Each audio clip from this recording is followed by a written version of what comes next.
اس کی چھوٹی سی مثال میں آپ کو دینا چاہتا ہوں. سبحان اللہ, مشورے کی کتنی بڑی برکت ہے اسلام میں. کوئی کہتا ہے کہ میری ہی بات چلنا, میں ہی بولوں گا, سب سننا, یہ اچھی بات نہیں. مشورے کے ساتھ آگے بڑھنا ہے. پیارے نبی محمد صلی اللہ علیہ وسلم کو 5 ہجری میں ایک بہت بڑا مسئلہ پیش آیا. وہ مسئلہ کیا تھا؟ جنگ خندق کا مسئلہ تھا. مشرکین نے دیکھا بدر میں مسلمانوں کو جیت ہوئی, بڑے بڑے کفار مارے گئے, احد میں بھی برابری کی بات ہوئی. اب مشرکین نے بڑی کوشش کی.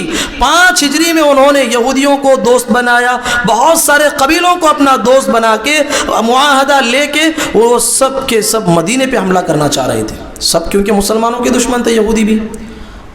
12,000 کی فوج آنے والی تھی مدینے پہ حملہ کرنے کے لیے, اور مدینے میں بنو قریظہ یہودیوں کی ایک جماعت تھی.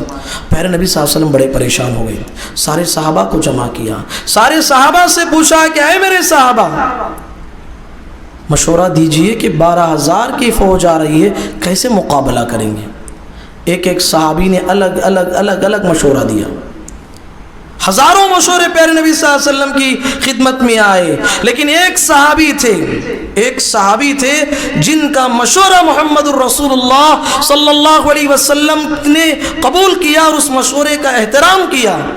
وہ صحابی تھے سلمان فارسی رضی اللہ عنہ.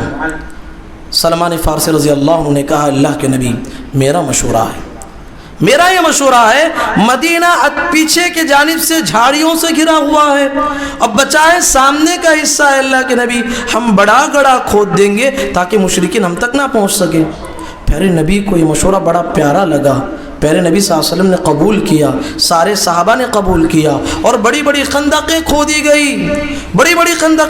گئی. جب 12,000 کی فوج لے کے ابو سفیان جو ابھی اسلام قبول نہیں کیے تھے, 12,000 کی فوج کو لے کے آگے گڑھے کے پاس کھڑے ہو گئے, ہکے بکے رہ گئے, ان کی زمین پیروں تلے نکل گئی. کہنے لگے, تلک المکیدۃ ما عرفتها العرب, اے محمد تم نے آج ایسی چال چلی ہے, جنگ کی ایسی چال چلی ہے, آج تک عرب کے ذہنوں میں ایسا خیال تک آج تک نہیں پیدا ہوا ہے, تم نے بڑی خطرناک چال چلی ہے. اس کو مشورہ دینے والے کون تھے؟ سلمان فارسی رضی اللہ عنہ. میرے بھائی, مشورے میں کتنی بڑی برکت ہوتی ہے. سبحان اللہ, اس جنگ میں اللہ کے نبی صلی اللہ علیہ وسلم کو اور صحابہ کو کچھ بھی بڑا نقصان نہیں ہوا. میں یہاں پر رک کے آپ کو تھوڑی دیر کے لیے یہ سلمان فارسی رضی اللہ عنہ کون ہے ہم جاننے کی کوشش کریں گے. میرے بھائی, واقعتاً سلمان فارسی رضی اللہ عنہ کی زندگی کو آپ پڑھیں گے, آپ روئے بغیر نہیں رہ سکتے, آپ کے رونٹے کھڑے ہو جائیں گے. صحابی کی زندگی کو پڑھو اور زندگی میں اللہ کا احسان ادا کرو. لاکھوں کروڑے سجدے بھی اللہ کے حق میں تم ادا کرو گے, اس کا حق ادا نہیں ہوگا, کیونکہ جو اسلام, جو دین اللہ نے مجھے اور آپ کو جو آسانی کے ساتھ دیا ہے, یہ اللہ کی بہت بڑی نعمت ہے. اس نعمت کا احسان ہم ادا کر ہی نہیں سکتے. دیکھیے, اس صحابی کی زندگی کو پڑھو, ان کی زندگی میں ہمیں حق کی تلاش معلوم ہوتی ہے. یہ سلمان فارسی رضی اللہ عنہ فارس کے رہنے والے تھے, ایک بڑے گھرانے کے بچے تھے. ان کا باپ مذہبی تھا, مجوسی تھا, یعنی آگ کی پرستش کرنے والا. اپنے بچے کو بھی آگ کی پرستش کراتے تھے. سلمان فارسی رضی اللہ عنہ کا گزر ایک مرتبہ چرچ کے پاس سے ہوا, عیسائیوں کی عیدگاہ کے پاس سے, نماز کی جگہ جو ہوتی ہے وہاں ان کے پاس سے ہوا. تو حضرت سلمان فارسی رضی اللہ عنہ نے دیکھا کہ یہ عبادت کا طریقہ مجھے بہت پسند آیا. اندر چلے گئے, لوگوں سے مطالبہ کیا, بتایا, ساری تفصیلات بتائی گئی, تو عیسیٰ علیہ السلام پہ ایمان لائے. اس وقت میں وہ مسلمان ہو گئے, کیونکہ اللہ کے نبی صلی اللہ علیہ وسلم کی ابھی بعثت نہیں ہوئی تھی. تو سلمان فارسی رضی اللہ عنہ اسلام لائے. باپ کو پتہ ہوا, باپ نے کیا کیا, بڑی زنجیروں میں لپٹ کے ان کو گھر میں بند کر دیا. حضرت سلمان فارسی رضی اللہ عنہ کو معلوم ہوا کہ یہی حق ہے. انہوں نے ایک چٹھی لکھ کے بھیجی عیسائیوں کو جو ان کے بستی کے رہنے والے تھے, جب بھی شام کا قافلہ یہاں آتا ہے مجھے اطلاع کرو, میں شام پہنچنا چاہتا ہوں. واقعتاً شام کا قافلہ وہاں پر پہنچا تو حضرت سلمان فارسی رضی اللہ عنہ نے کسی طریقے سے اپنے کسی رشتہ دار کو بول کے یہ زنجیروں کو کھلوا لیا اور شام کے قافلے کے ساتھ ہو کر شام چلے گئے. اور لوگوں سے دریافت کیا کہ شام میں سب سے بڑا عالم, سب سے بڑا راہب, سب سے بڑا اللہ والا کون ہے, مجھے بتائیے. لوگوں نے ایک بڑے راہب کو بتایا. اس کے پاس گئے, کہا کہ میں تمہاری خدمت کرنا چاہتا ہوں, مجھے حق کی تلاش ہے, مجھے دین سکھائیے. ان کے پاس کام کرتے رہے. وہ خود کہتے ہیں جس کے پاس میں کام کرتا رہا وہ بہت ہی بڑا برا انسان تھا. لوگوں سے کہتا تھا, اللہ کا نام لے کے کہتا تھا کہ اللہ کے نام پہ دو, صدقہ دو, زکوٰۃ دو. سارے لوگ اس کو جب چندہ دیتے, پیسہ دیتے, وہ سب اپنے جیب میں رکھتا تھا, ہڑپ لیتا تھا, کھا لیتا تھا.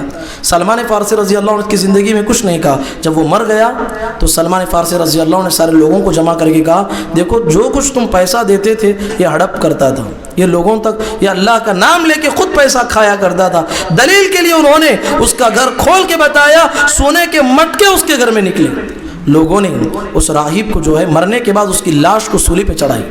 پھر اس کے بعد انہوں نے تلاش کی, کہا کہ مجھے حق کی تلاش ہے, مجھے کسی بڑے عالم کے پاس بھیجو. لوگوں نے ان کو کہاں بھیجا؟ نصیبین نامی ایک بستی تھی, وہاں پر بھیجا.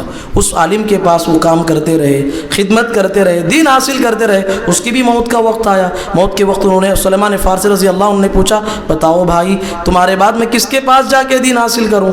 انہوں نے کہا کہ اموریا چلے جاؤ, وہاں بہت بڑے اللہ والا انسان ہے راہب, اس کے پاس جاؤ. اموریا چلے گئے, وہاں بھی اس کی خدمت میں رہے, وہ بھی دین سکھاتا رہا, یہاں تک کہ اس کی بھی موت کا وقت آیا. انہوں نے کہا کہ دیکھو آپ بھی مجھے کوئی نصیحت کیجئے کہ میں کس عالم کے پاس جاؤں آپ کے بعد. اس طریقے سے مورخین نے لکھا ہے 10 راہبوں کو انہوں نے بدلا حق کی تلاش. اللہ اکبر, 10 راہبوں کو بدلا. 10 راہبوں کے بعد آخر میں اس آدمی کا بھی انتقال ہو رہا تھا جو 10واں راہب تھا.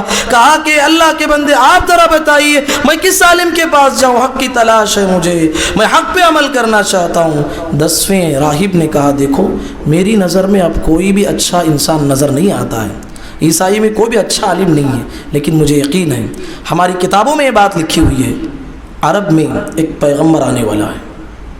ایک پیغمبر آنے والا ہے, اس کی 3 نشانیاں ہیں. کیا نشانیاں ہیں؟ وہ عرب کا رہنے والا ہوگا, پہلی بات.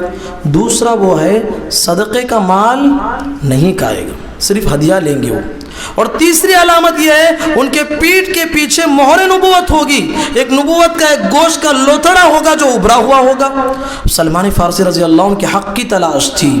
لوگوں سے کہا کہ عرب کو کوئی قبیلہ جاتا ہے تو مجھے بتائیے, میں وہاں پہنچنا چاہتا ہوں. تو لوگوں نے ایک عرب کا قافلہ آیا تھا, ان کے ساتھ یہ مل گئے, لیکن وہ عرب کا قافلہ جو ہے ان کے ساتھ غداری کر کے ان کو لے جا کے بیچ دیا, غلام بنا کے بیچ دیا. اس زمانے میں غلامی کا دور تھا, اٹھا کے بیچ دیا. اللہ اکبر, بڑا لمبا واقعہ. اب جو آدمی خریدنے والا تھا وہ یہودی تھا, اور اس کا ایک رشتہ دار مدینے میں رہتا تھا, چچیرا بھائی. دیکھیے اللہ تعالیٰ کسی کو حق دینا چاہتا ہے کیسے راستوں سے گزارتا ہے. اللہ اکبر. اب وہ یہودی خریدنے کے بعد چند دن رکھا اپنے پاس, اس کے بعد اپنے چچیرے بھائی کو ہدیہ کر دیا حضرت سلمان فارسی رضی اللہ عنہ کو. جب وہ مدینے میں تھے اس وقت تک محمد الرسول اللہ صلی اللہ علیہ وسلم مکہ ہجرت کر کے مدینہ پہنچے تھے. اب سارے لوگوں کا ہجوم جمع ہو رہا تھا, سارے لوگ ایک جگہ جمع ہو رہے تھے. ایک پیغمبر آئے جس پہ ایمان لانے ہی سے آخرت میں نجات ملے گی, ان کا نام محمد ہے. سلمان فارسی رضی اللہ عنہ کو حق کی تلاش تھی. انہوں نے کوشش کی, چند کھجوریں لی اور لے کے سیدھے ان تک پہنچے, محمد رسول اللہ صلی اللہ علیہ وسلم تک. پیارے نبی صلی اللہ علیہ وسلم سے کہا, اے محمد یہ میری جانب سے صدقہ ہے, لیجیے. پیارے نبی صلی اللہ علیہ وسلم نے کہا کہ میں صدقہ نہیں لیتا ہوں, میرے علاوہ کسی اور کو دے دیجیے. یقین ہو گیا, عرب کے آنے والے تھے, پہلی بات سمجھ میں آ گئی. دوسری بات یہ کہ صدقہ کا کھجور نہیں لیے, اور تیسری بات پیارے نبی صلی اللہ علیہ وسلم کے پیٹھ کے پیچھے بار بار پھر رہے تھے ہجوم میں. پیارے نبی کو اندازہ ہوا یہ جو اجنبی شخص ہے میرا مہر نبوت دیکھنا چاہتا ہے. پیارے نبی نے کپڑا کاڑ کے دکھایا, سبحان اللہ, مہر نبوت نظر آیا. حضرت سلمان فارسی رضی اللہ عنہ چمٹ گئے نبی کریم صلی اللہ علیہ وسلم سے, اور زارو قطار رونے لگے, زارو قطار رونے لگے, زارو قطار رونے لگے. کہنے لگے اے اللہ کے نبی, اس حق کی تلاش میں میں نے 10 راہبوں کو بدلا ہے, کتنی صعوبتوں کو برداشت کیا ہے, کتنی مشکلات کو برداشت کیا ہے. اللہ کا یہ احسان ہے کہ اس نے مجھے تم تک پہنچایا. اے اللہ کے نبی میں گواہی دیتا ہوں, اشہد ان لا الہ الا اللہ واشہد ان محمد الرسول اللہ. سبحان اللہ, اسلام لائے, اسلام لانے کے بعد اسلام کے لیے دین کے لیے اپنا جان و مال قربان کر دیے، اس وقت میں زارو قطار رو رہے تھے۔ رونے کے دو آنسو تھے، یہ غم کا آنسو تھا، یہ خوشی کا آنسو تھا۔ غم کا آنسو اس بات سے ماں کو چھوڑ دیا دین کے لیے، باپ کو چھوڑ دیا دین کے لیے، اپنے گھر کو چھوڑ دیا، اپنے کاروبار کو چھوڑ دیا، اپنے تجارت کو چھوڑ دیا، اپنا سب کچھ قربان کر دیا اللہ کے لیے۔ اس کا ایک رونا تھا، دوسرا رونا حق کی تلاش میں تھے، حق مل گیا۔ یہ دو رونا ان کو اللہ تبارک و تعالیٰ دیا تھا، زار و قطار رونے لگے۔ اللہ تعالیٰ نے انہیں بڑی عمر دی، لمبی عمر دی، اتنی بڑی لمبی عمر دی کہ سبحان اللہ، اس بات سے تو اندازہ ہوتا ہے 10 راہبوں کو انہوں نے بدلا، 10 لوگوں کی وفات ہوئی، اندازہ ہوتا ہے کہ کتنی لمبی عمر ہوگی۔ لکھنے والوں نے 200 سال بھی لکھا ہے اور لکھنے والوں نے اس سے بھی زائد لکھا ہے۔ اس واقعے سے میں کیا بتانا چاہتا ہوں، حضرت سلمان فارسی رضی اللہ عنہ یہ بہت بڑے جلیل القدر صحابی ہیں، جس کی زندگی سے مجھے اور آپ کو سبق حاصل کرنا ہے۔ یہ وہ صحابی ہیں جس نے دین کے لیے اتنی بڑی قربانی دی ہے۔ جب بھی کوئی ان سے آ کے پوچھتا تمہارا نسب نامہ کیا ہے، تمہارا باپ کون ہے، وہ کیا بولتے تھے؟ میرا یہاں پر کوئی نہیں، انا سلمان ابن اسلام، میں اسلام کا بیٹا ہوں، میرا کوئی خاندان یہاں پر نہیں ہے۔ دین کے لیے قربانی کی۔ اس واقعے کو میں نے تفصیل کے ساتھ اس لیے کہا، اللہ نے جو دین مجھے دیا ہے اور آپ کو دیا ہے اس پہ غور کریں، اللہ کا احسان ادا کریں۔ آسانی کے ساتھ ہمیں ملا ہے۔ وہ صحابہ، وہ تابعین اس دین کو حاصل کرنے کے لیے انہوں نے تن من دھن کی صعوبتوں کو برداشت کر کے اس دین تک پہنچنے کی کوشش کی ہے۔ تو یہ صحابی تھے، پیارے نبی کو سب سے بڑے مشکل وقت میں جو ہزاروں کے صحابہ جو مشورہ نہیں دے سکے، وہ مشورہ حضرت سلمان فارسی رضی اللہ عنہ نے دی اور نبی کریم صلی اللہ علیہ وسلم کو اور صحابہ کو فائدہ پہنچایا۔ تو میرے بھائی